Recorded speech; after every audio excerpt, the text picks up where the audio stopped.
Unfiltered opinions. Sometimes you have ideas and you're not quite sure why. You secure the bag. Sometimes you meet people and realize there's probably a reason why you stayed in touch. Just listen. Sometimes all the pieces just come together by themselves. I'm Jimmy Moyaha. And I'm Simon Brown. Welcome to Insider Exchange.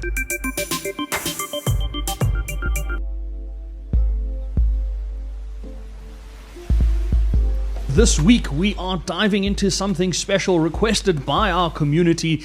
Shout out to one of our community members, Faisal Ngobeni, for asking us to take a look at the gambling industry in South Africa and see what our thoughts are around that. Now, Sai and I have briefly spoken about this and around whether or not we should cover this and how it kind of fits into the landscape of other things like financial markets, where you might be saying that some of the other financial markets exercises are also considered gambling. But we're specifically going to be looking at the rise in gambling that we've seen, and we're going to be taking a look at just what to make of that and how to deal with that.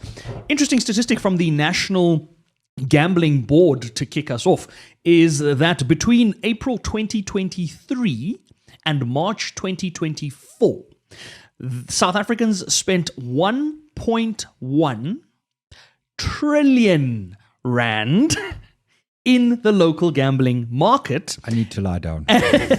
And gross gambling revenue increased by 25.7% to 59.3 billion rand. So gambling revenues that the service providers would have seen as inflows into their businesses.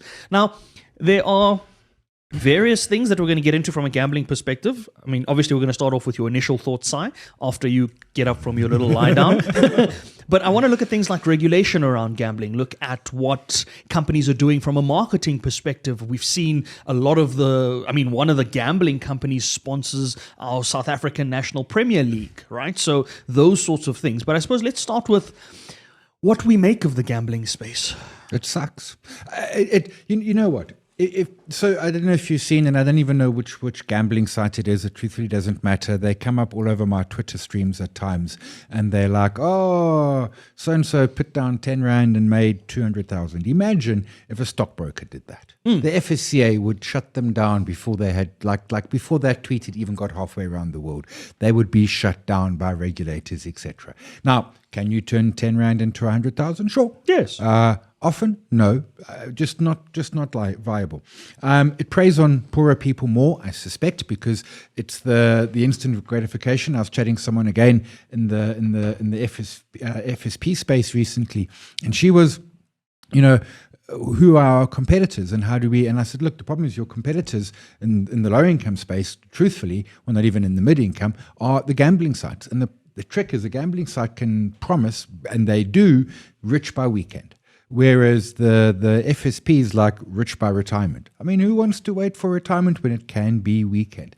It is, I suspect, disproportionately small people with small amounts of money to whom 20 rand is a shot at something or dinner tonight. And then there's the dodgy thing. So way back, before online gambling, so this is the casinos in the 90s, there was a parent who had left their kid because the kid couldn't go into the casino area, so then like that shopping area, had left their kid for 9 hours while they were gambling.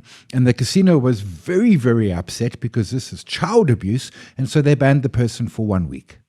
1 week. 1 week, a whole week. A whole week. And then there is a friend I have who's very good at betting on the T20s and makes money. So they shut his account. No, man, this stuff is criminal. So, initial thoughts. Obviously, there's a couple of areas where we can discuss around overlap as well, around how 10 rand can turn into 10,000 rand, the same way you can do that on a trading account. Both gambling and the trading space kind of offer a leverage element to them. But again, one is distinctly regulated. The other is I need to apply for a gambling board license and then I can really kind of do what I want. Some more interesting statistics around the gambling space. The company called Supergroup, parent company of Betway, right? They're listed on our... Not anymore. Not that. Not that Supergroup. Not that Supergroup. Okay. Different Supergroup, actually. Yeah, different Supergroup. They now generate most of their earnings from the African market. And this speaks to what you mentioned, Sai, around the desperation that is coming through from a gambling perspective. If we look at average monthly income for one of the gambling institutions, they basically surveyed their customers. Average monthly income 16,700 odd rands. Average monthly spend that they then spend on the same platform is around 3,000 rand. So, I mean, even if you kind of say 16,000 to 4,000, 25% or whatever, you're spending more than 20% on the gambling side of things, of average income. Again, this is whether we're looking pre-tax, post-tax. You've got other expenses to get through in life. Yeah. But I think for me, the main thing is it's the circumstances that people have been placed into, right? So you're in a country where jobs are not being created. The unemployment rate has just gone up again. And there's no opportunity sets. And so you're sitting there saying, if I take the 350 rand that I'm given and I put it down and I make some money, that chance is more than what I might make if I put the 300 rand into an ETF that I have to wait 10 years for, kind of thing, right? So I have immediate needs that I need to then meet now, and I might not have and it's not necessarily just unemployed people. It's people that struggle to make it to the end of the month as well. Let's say, I mean, I go out and I buy a Powerball ticket. That's gambling. Yeah. You know what I mean? So it's to say that what I am hopeful for on this side versus my current situation, I can change my current situation if I were to win something. Now, obviously, the gambling houses prey on that. They rely on you having that mindset because that's when they market products to you. And I suppose this is where the marketing conversation comes in, is that should they be allowed to market? I'm thinking about Marlboro and the cigarette companies that were banned from marketing in Formula One. Remember there was a time where the Ferrari was branded Marlboro at the back and you had all of that and stuff. there was the JP Lotus, whatever it was. That's it. And there was, I think there was Stuyvesant as well. And then suddenly tobacco companies were banned from marketing. Should we do that in South Africa? Is that something that will have an impact of any kind? I mean, there are so many gambling companies. Some of them don't even market in South Africa and they still have business. Would changing the marketing even have a difference? So, I mean, should we ban gambling advert marketing? Yes. Would it have a difference? It must have. I don't know to what degree, but certainly, I mean, it is just all over the place in terms of, I mean, what was it? It was the Olympics last year. So I don't typically watch, I don't have DSTV, but my wife and I subscribed during the Olympics, and I was just amazed at the frequency of the betting adverts, the billboards all over town. I imagine they're all over the wireless. Again, I'm not much of a wireless listener.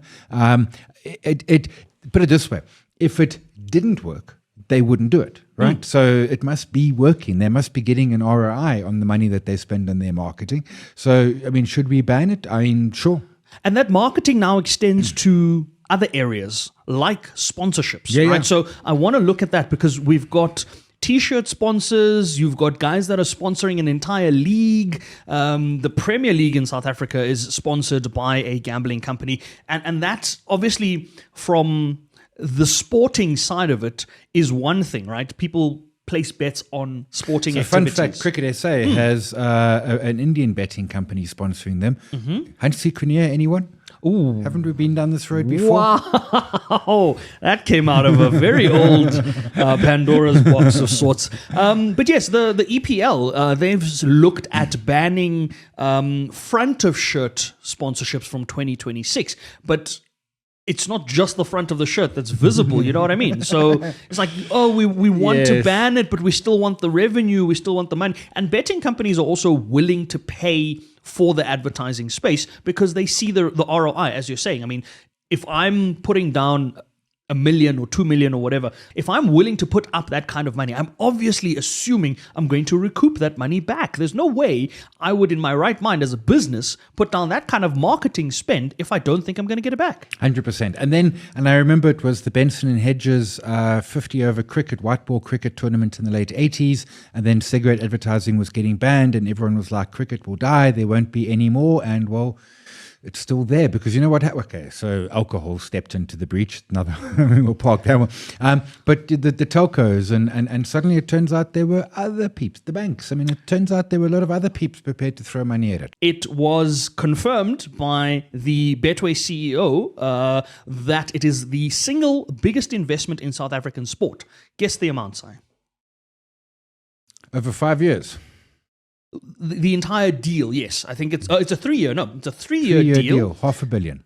For 900 million. Just under 300 million a year. 300 million a year in whatever, whether it's branding, rights, whatever it is. But for you to set up that kind of deal clearly means you believe you're going to make that money back and then some. And then some. Yeah, and then some. I Yeah, want to look I at... must say, I was thinking for 20 million a year to sponsor the PSL. I mean, we could pass around the hat and almost do it. We could generate that kind of money. We could find the money. What would we call it? I don't know. Insider actually. exchange. There we go. I want to look at the regulatory side of it in a bit. Things around consumer protection. We've got the Consumer Protection Act. Gambling in South Africa is regulated by the National Gambling Board, and you have to kind of be registered. Now, it's interesting where something like an FSP kind of all sits within the FSCA. The gambling side of it sits within different provinces. So the Mpumalanga Gambling Council or Board versus the Western Cape Gambling Council Board, those are two different entities. And you go to the one that's most likely to license you, because once you're registered in Mpumalanga, you can have your online app being used by someone in North Cape. So you're not restricted depending on where you've registered, but you might have easier conditions for registration in one jurisdiction or the other, as you said. Now, how do we then look at it from a regulatory standpoint? What should be done? Because it's not enough to simply say, oh, let's have under 18 restriction on gambling and all of that. If someone is 17 versus the 3 months after they turn 18, that person doesn't suddenly change and become a completely different person because their birth date is now something different, right? Yeah. So how do you now use the law to protect people? Because in South Africa in particular, I mean, we've seen an increase in the number of people that I gave you those stats at the start of the piece, but also we're seeing that this is not going to go away anytime soon. How do you now protect people? So I think a couple of things. And I think in some ways to kind of bring it into financial service providers, not because they offer the same service, but because there is money involved and lives can be damaged and promises can be made. I think the first is I think there should just be a blanket ban on their ability to market their product. If someone wants to gamble, they will find you. You don't need to go out and spend the 300 million on the PSL every year. But then I think there should be more. They have a humongous amount of data on their various different clients. They must be able to put some smart logic, AI, machine learning, something at it. They must be able to spot people who are potentially struggling.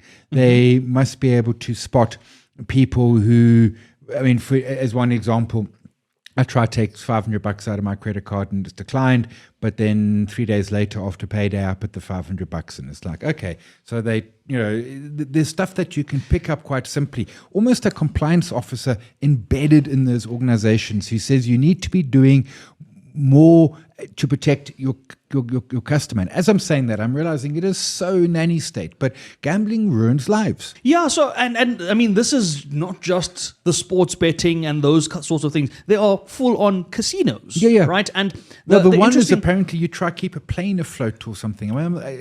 Okay. And you win money. I don't know.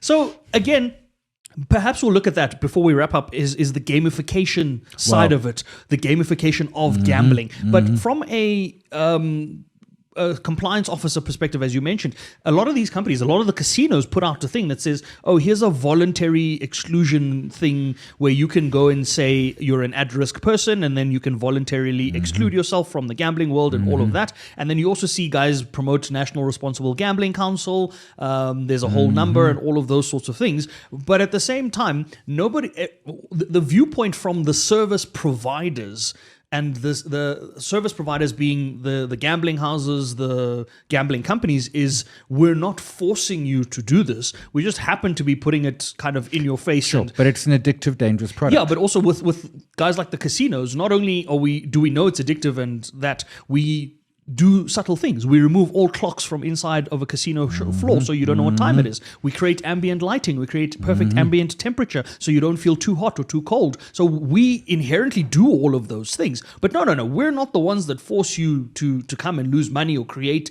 that addictive environment for you. That's just the risk that you're almost saying it's not really our responsibility to do that. And perhaps that's where you're bringing the point to say there should perhaps be someone who is held responsible within the company for that. Sai, before we run out of time, let's look at the gamification of it. Yeah. Like you said, there's a plane, do this with the plane, you get to win something. I don't know what it is. I'll go find it. How do we, because gamification now means that I can target a younger audience. I can target an audience that might be more susceptible to gaming, whether it's online gaming, whether it's gaming on cell phones, those ads that pop up in between games, those sorts of things. Because for an ad to pop up on a cellular device, the cellular device can belong to an adult. It can belong to a Simon. And Simon could give the phone to his niece or his nephew, and the niece or nephew could be underage, suddenly seeing this gamification thing. And that's a completely different thing, right? So yeah, there might not be any harm done at that time, but gamifying gambling is another thing that seems to be happening. Yeah, and I mean, to the point, so I found the plane game. Apparently it's quite popular. It's on many of the big ones. You place a bet, plane takes off, multiplier increases as the plane ascends. It represents how much a bet can be multiplied if you cash out before the plane crashes or flies away. This is Candy Crush. Look, I've never played Candy Crush either, but this is essentially Candy Crush, right? Okay. And it is that gamification. And to the point, because it's in the online environment, very different to going to a casino. Casinos have friction.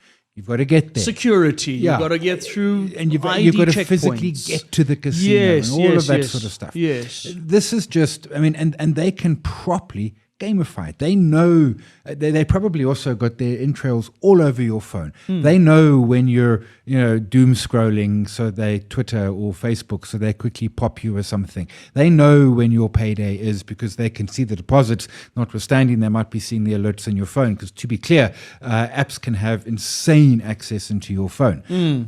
They know all of that thing. So they know when, how, and the like. And they've got two things. They've got huge data sets, so they know what the average is, but then they also got that individual. You've logged on. Now, maybe you've given the phone to your niece or your cousin or something, but they know that you've just logged on to something. They know what time's best to hit you. They know that Tuesday evenings don't work, but Thursdays are great. But we've also made it easy, Si. That I can top up my gambling account from inside my banking app. They're added as almost public beneficiaries, so it's even more seamless and streamlined to be able to do that.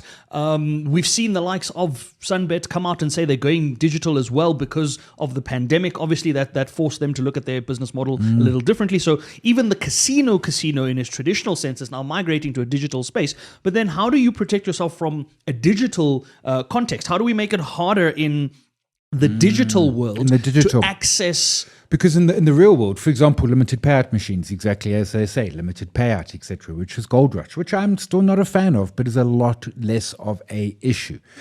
It comes down to, it is a dangerous, addictive product, and we allow those in the world. We have coffee, tobacco, alcohol, and others. We do allow them, but we put a lot of restrictions around them because we're a democracy and we have freedoms, etc. Now, I think, okay, don't touch my tobacco and alcohol, which means I can't ban gambling. Yeah, but at the same time, I hear what you're saying. So you're saying that if I'm addicted to coffee versus I'm addicted to gambling, and I go down a dark spiral, there's a limit to the amount of coffee cups my body can physically handle. There's no limit to the amount of money I could actually lose. Yeah. Right? Yeah. So and it's not the same for these companies to come back and say, oh, but yes, there are addictive things like smoking. There's a limit to how many cigarettes you can smoke a day. Yeah. Yes, if you want to be that person that gets through 3 packs a day, by all means, go smoke 60 cigarettes a day. That's you know what I mean? But in the gambling space, I lose the money. I go and borrow money. I go and get into more debt to fuel this thing. And it's a money, different whatever. I mean, I steal money. I sell things. I sell valuable possessions. I sell investments. It's one of those addictive markets that isn't the same as the other addictive markets per se. And then there are other addictive markets such as heroin and coke. And I'm aging myself because I don't know what the new age drugs are for the kids these days. But there are other, and those we are quite happy to outlaw. So, I mean, it's just governments move so incredibly slowly. The industry will push back with their 300 million a year to throw at the PSL. They can easily throw another 300 million collectively to push back on it. Yeah, and say, look, we're empowering a league, we're creating jobs for the league employs people, and therefore our contributions allow that league to continue. So yes, there's plenty of ways to kind of appeal to whether or not this is justified or not. But I think there's also that conversation that needs to be had around how do we protect the vulnerable and how do we protect everybody in general from not just one addictive environment, but also a space that in some countries is very predatory. An industry in some countries is very predatory where they have, I mean, you think about a city like Las Vegas. It's known for that. Yeah. For gambling, for the casinos, for that Las Vegas strip that has all of those big MGM grand casinos. The same with a place like Macau in China, right? Known for the same sorts of things. So even within the gambling space, there are places where people kind of go to. But I think from a gambling industry, particularly as how it affects South Africa, the concerns are obviously targeting the vulnerable, targeting the young, those that are desperate to change financial situations, which we all are. I mean, the cost of living is not an no easy one doesn't exercise, want another right? 10 rand into 100. That's it. Nobody, there's no one out there who, given the opportunity to make R1 million, is going to say, "Oh no, I'm okay, thanks. I'm I busy don't want that day." that. I'm busy that day." You know, but there's a way to do it, I suppose. And I guess we don't have the answers around how to make everything safer, and I guess that's where the power of the community comes in, is that we can share our thoughts, we can share our insights, we can share our inspiration around this. And interestingly enough, I want to leave this on this kind of note around certain countries, mostly Middle Eastern countries, but the UAE has a completely banned state on gambling. And to the extent that I think they are building a casino for the first time in Dubai, and they're building it a certain distance out into the ocean. I don't know if that classifies as international waters or whatever, but they are doing that. I think it's about 5 kilometers away from the shoreline and all of that. So I don't know if that's the reason behind it, but there's a total ban on gambling in the UAE. There's a total ban in Qatar. It's banned in Brunei. It's banned in North Korea. But most things are banned in North Korea. Yeah. So what we could do is ban marketing and then restrict hours. Restrict hours and say what? You have to conclude. I don't know. Do you? So it's similar to how liquor licenses expire at a certain time. Well, do you have to shut at 10 and open at 5, or do you only allow 2 hours a day on the app? See, it's all just so draconian. It becomes a lot, yeah. It's so anti. I mean, I'm very big on free will, but But the start of it might just be restricting the access to it, restricting the marketing, restricting how often it's in everybody's faces. And that might be a good first step. Community out there, we'd love to know your thoughts around what other steps can be taken, what other measures can be taken to protect individuals from the gambling industry. And if you believe that the gambling industry should be left alone, let us know your thoughts around that as well. Because for some people, they might say, look, everybody has free will. This is a demand-supply economy. If someone wants to access the product, then the person supplying the product has done nothing wrong. So we'd love to get your thoughts around that as well, and perhaps your viewpoint on that. But we're going to leave the deep dive on that note, and we're going to get into our investor insights.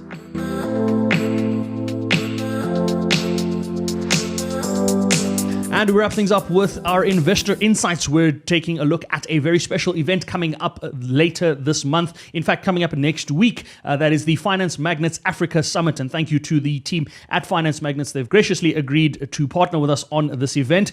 We've got a big announcement around that towards the end of the conversation. But we've got a special in-studio guest joining us to take a look at this event and take a look at its importance. You might remember Rob van Eyden from one of our previous episodes. He's been in studio with us before. before. He is, of course, the author of Badass Trader. We've spoken to him about the book. We've spoken to him about some markets. This time, we're going to be taking a look at the Finance Magnates Summit that's coming up next week. Rob, you and I are both traveling down to Finance Magnates, and I'm looking forward to that. But perhaps let's kind of take it from why this matters. You've been in the trading game and in the financial space for a really long time. Possibly one of the few people that may have been around longer than Sai. I'm not sure. We'll do the math on that. But why? No math required. No math required. But why is an event like this so important? Yes, Jimmy, thank you for inviting me this morning. I think the event is important from the perspective that it provides an opportunity for new traders, existing traders, and seasoned traders, firstly, to get together. It's a very large community, but it's a very fragmented community in South Africa, and it provides a wonderful opportunity to meet and greet.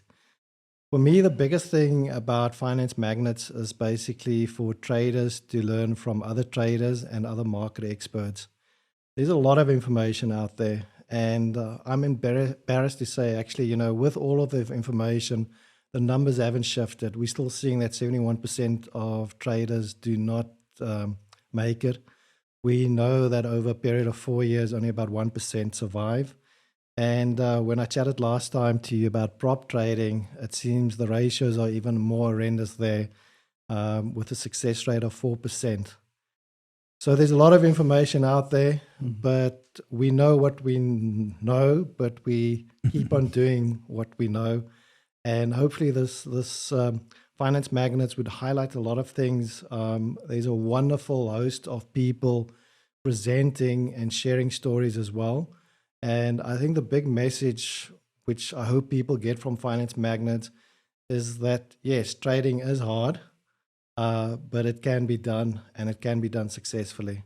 Speaking of sharing stories, you and I are on a all-star panel where we will be sharing some of our fondest stories, both good and bad, from a trading sense. I wish Sai would be on that panel as well, because you've got a wealth of knowledge around just some of those stories. And I want to look at just the value of that, the value of experience, and the value of being able to tell someone else about your scars and your mistakes so that they don't have to make the same mistakes.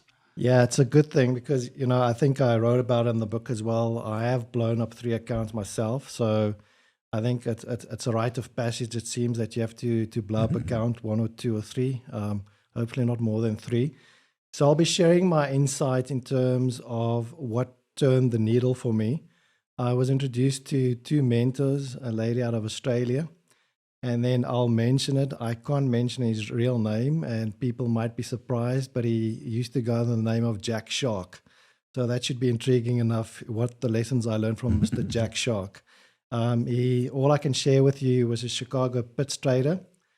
I got on by accident on a Facebook group about 5 years ago, and there were 4 of us, and Jack was our mentor.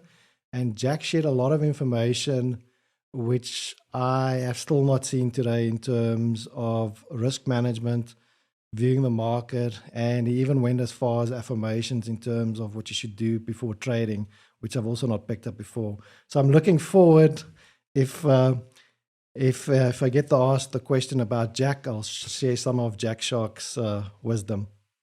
Sai, your war stories, I know you might not be sharing those at the summit, but surely you have a bag full of them, both good and bad. Yeah, so can I tell you the good one? Because those are the nice ones. I bought a little warrant. 1DBR was the code. And about 5 minutes later, I checked. And to be clear, to buy the warrant, I used to have to telephone my broker. It was olden days. And it was De Beers, and there was the takeout announcement. And my warrant tripled in price in about 5 minutes.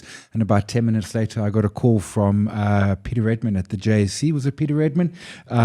Surveillance. Wow. I'm like, trust me, Jed, I know nothing. I'm just some little oak down in the hills of KZN. I'm trying something new. trying something new. It was, it was just one of those weird things. And it was just pure dumb luck. But that, to the point, is the point with trading is that it's discipline and money management, risk management, position size, stop loss, all of those boring things. And occasionally you get unlucky, and because of those in place, those don't hurt too much. And then occasionally you get lucky and you 3x. Now, if I had put my entire net worth into it on that trade, I wouldn't be here today. I would have bought an island somewhere. But again, it's about that risk component and making sure that you've got good risk, because you're not focusing on the winners, you're focusing on making sure the losers don't bust you out. Because I too I spent 5 years losing money as a trader. Partly I was trading equities, because in the mid-90s, there wasn't much beyond that. There was Aussie futures, but that scared me. And then warrants arrived in October 97. So I thought, oh, let me trade options. I'm losing on equity, so what did option trading do? Accelerated my losses. No one was surprised except me. So there's definitely a lot to learn from things like past experiences, especially with how times have changed. And I want to kind of look at that as well as we look forward to this summit. I mean, it is the third time that they're having the summit on the African continent, but already it is the largest gathering of its kind on the continent. And something you mentioned, Sai, it's around risk that's important in financial markets. But something both you gentlemen have seen as well is it's around regulation as well. And we've seen many different colors of regulation. And I've got a regulatory panel that I'm going to be hosting at Finance Magnets. And I want to kind of just get a sense of how far we've come from the days of the phone trader to the days of sitting on an actual trading desk, which I don't think too many companies still have, but also to where we are now with things like ODP and how important regulation becomes in a world where people are supposedly losing more money than making. Yeah, it's changed a hell of a lot. I think in the last 3-4 months, it's accelerated quite a lot quickly in South Africa. And two things that have happened. The first is basically there's been a clampdown on signal providers, which aren't FSPs. So we've been seeing fines coming through. We've been seeing 15-year disbarments coming through, which is a good thing, because a lot of these unregulated financial advisors, have put in inverted commas, focus on the vulnerable. And the FSCA have made it very clear that, it's totally against them. So that is a good thing. So I think in terms of what is also added in the last couple of years, when Simon and myself were trading, the word compliance officer was totally unheard of. It just started. It wasn't, it was more of a paper pusher, checking your ID, your bank statements. And then with the ODP add-on for some of the FSPs, you need to add a full-time risk manager as well. So there's a double set of eyes in terms of running the business. So that's the one thing that changed quite a lot. And then in the beginning of the year, the FSCA came out with Education Standard 1 of 2025. So there's a huge focus in terms of financial education and financial literacy. And look, there's still grayness in the regulation in terms of, is education, should it be regulated or not? But they've made it very clear, if you're a financial services provider and you provide education, by the end of next year, you need to have a lot of things in regulation, a lot of things in place in terms of offering financial education. So the FSCA, they've been busy for many years in terms of promoting financial literacy and financial education. It's now galvanized in the first standard. So that's a massive change, from where Simon and myself came along from. No compliance officers, no risk managers, to regulated FSPs, signal providers suddenly as well, because in the days we could provide trade ideas. You can still provide trade ideas as an FSP. They're not stopping that as well, but there's a lot of regulation around it. So I think the two areas where they are focusing at the moment, where, as I mentioned, where it is a bit gray, is providing education, and then these expert advisors or AI bots or whatever fancy term you want to call it. So your take on just how important it is to think about things like regulation, especially if you are, as Rob mentioned, you're coming to a summit where it is every trader, every broker that wants to get your business. You might be new to trading, you might be a seasoned expert, you might have your own questions and things, but this is, I suppose, the one kind of event where you can come in and say, yes, this is these are the questions I've always wanted to know the answers to. Yeah, I think so. And you know, it's, I mean, going through the speaker list, this is a who's of people who know what they're doing, and have, to Rob's point, got the scars and come through the other side. And I think these sort of events, I'm a huge fan of them. I think they can be hugely empowering. I think they can be immensely useful for those going, not to get, you know, not to go and, wow, let's, you know, find a way to get rich quick, but just to get simple stuff and ideas. And my view is always twofold. Firstly, trading in of itself is not hard. It's buying and selling. No rocket science required. Trading in of itself is the hardest thing you're ever going to do because your head's going to explode. And my point at these type of events is don't go and try and leave as an expert trader. Just go and try and find one or two things that you can implement into your process, your thinking, your skill set that move you forward as a trader. And I know people are like, oh, it's a 2-day event.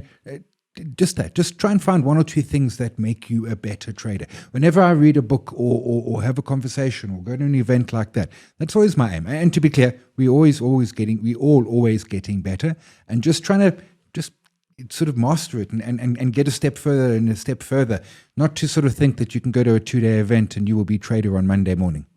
Absolutely. And I think with what you're saying, Si, it's so important that we're constantly learning in incremental bits and not trying to learn everything at once. And Rob, I know you touch on that in your book. I know in Badass Trader, you take a look at the different steps in the journey, what it takes to actually keep moving within that. And that's something you're going to be bringing to FMAS this year as well. You're going to be discussing that at the event, and you're going to be doing something very special for the audience that's going to be there.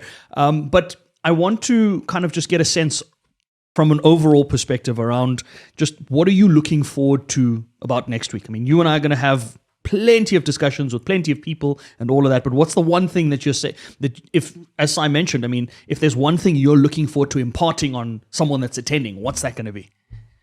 Yeah, there's a lot of things. You know, as Simon said, it's trading is probably one of the easiest things and probably one of the hardest things. If there's one message I want to get across, is basically focusing on being right versus making money. Yeah. There's this huge focus with retail traders to be right, and it doesn't always make money. So that would be my focus on my message. And I actually, in the slides that I've prepared, I go into it. And that's one of the reasons why we're seeing, you know, people want to be right, but they don't want to make money, which is weird. So in my presentation, I'll focus on that. I'll share the statistic of 71%. I'll share the statistic of the 90-90-90 rule. I won't give it away now. Of course. Of course. And then, at the end, I think one of the requests from the organizers was, the book has been written about 2 years ago. What are the kind of questions I've been getting, since the last 2 years? And a lot of them are the same. It's first of all, it's being right versus making money.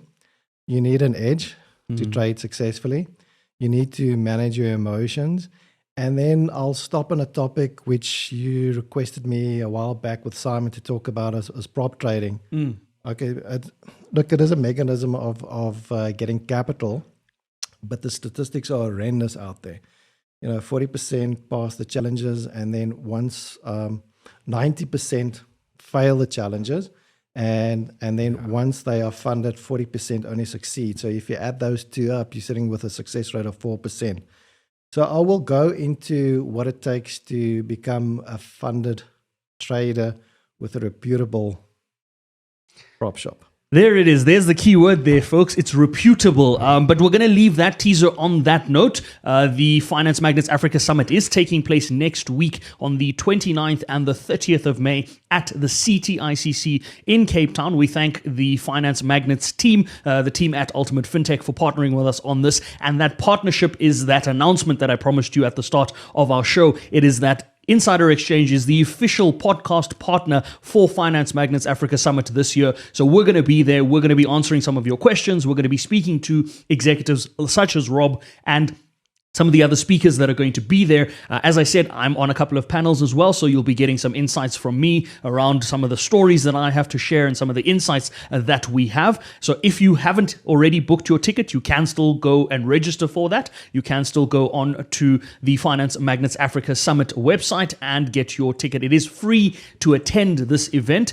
So we're giving you all of this knowledge that we've accumulated all for free, and you have to do absolutely nothing for it other than attend. If you are outside of Cape Town and unable to attend, tune into Insider Exchange. Obviously, we'll have you covered from that perspective, and we'll be bringing you some of those insights. Rob, thanks so much for joining us in studio. We're going to definitely have a lot of fun and a lot of conversations next week. We're going to leave our investor insights on that note. We're going to be taking a look at what we want to be adding to our wall. And while we have Rob in studio, we're going to get his thoughts on that.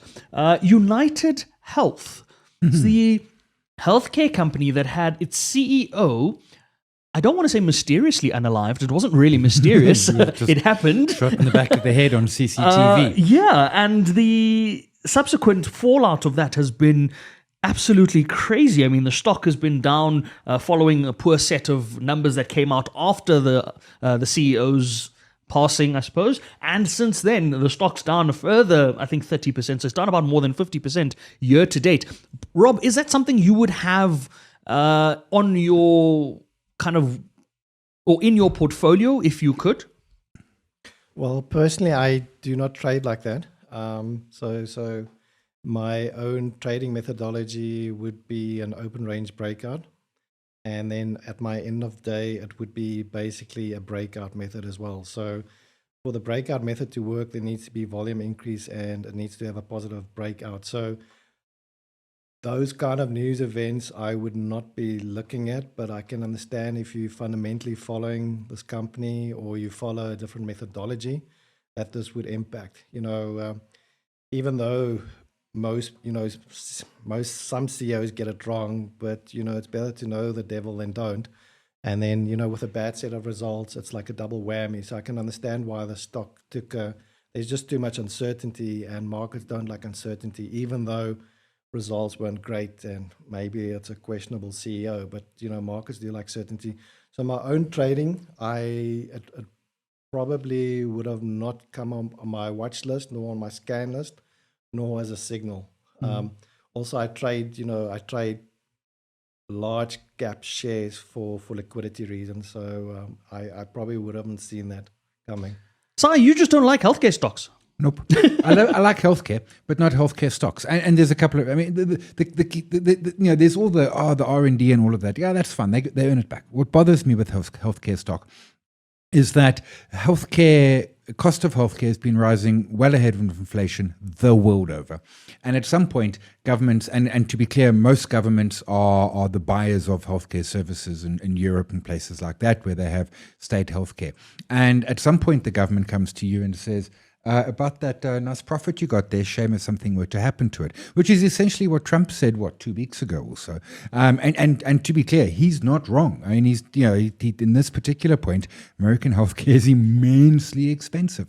And I've always just been concerned about the regulatory environment. And I remember, if we go back 20 plus years with the ARVs, and I forget who the company was who had the patents and everything. And to get ARVs in South Africa was about 15,000 Rand per person per month. Governments of India, Brazil, South Africa went to them and said, look, guys, it's really, really simple. You give us a better price, or we will reverse engineer it and make it on our own and let you sue us and in your court documents say that dead people are fine. And they folded like a house of cards, and ARVs cost 2 Rand per person per month.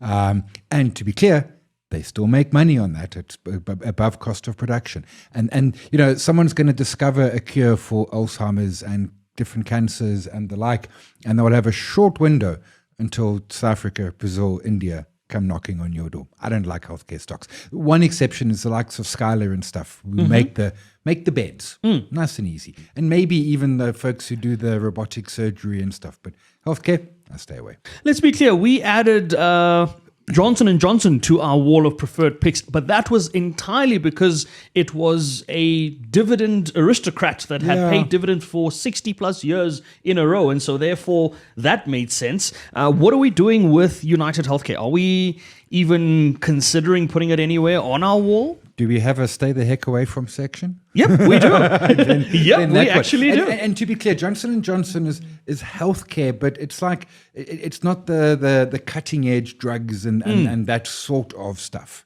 Okay, so we know where we're putting United Healthcare. It is stay as far away from that as possible, and that is going to be our preferred pick for this week. We're going to leave the show on that note. Rob, thanks again for joining us in studio, and we will not leave the show without giving you an unfiltered opinion.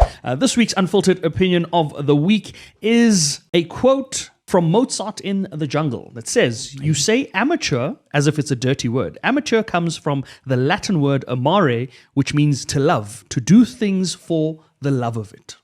So maybe being an amateur isn't so bad. That's our unfiltered opinion of the week, and that's where we're leaving it. Until next time, investing isn't hard. Just try it.